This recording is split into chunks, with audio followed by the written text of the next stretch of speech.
Fala galera, Thiago da Motors Machine, iniciando mais um vídeo pra vocês aí, ó. Que é Cerato, tá? Um Cerato 2014. A gente vai efetuar aqui a desmontagem da coluna de direção elétrica desse carro. Esse carro costuma dar muito problema na coluna, tá? Ruído, né? Bem característico.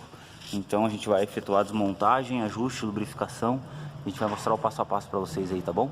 Sem muita enrolação e bora pro vídeo. Ó, aqui a coluna já tá fora, pessoal, a gente já tirou ela, a gente começou a desmontar ela.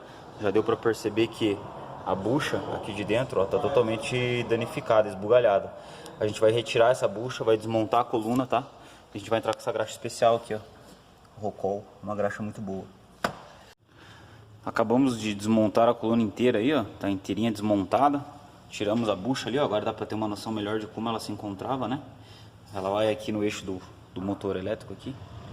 Então aqui a gente vai limpar agora, a gente vai tirar essa graxa velha, colocar uma graxa nova, limpar aqui a coroa, aqui a engrenagem e lubrificar ela corretamente e montar novamente.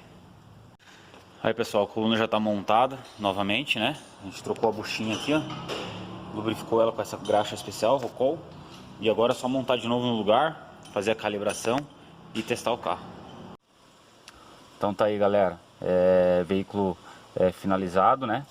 A gente acabou de testar o carro, já está 100%, sem ruído, né? A direção ficou leve, macia, calibrada. É isso aí. Quem gostou deixa um like aí. Quem não é inscrito se inscreve no canal. E espero que tenham gostado. Grande abraço. Fiquem todos com Deus.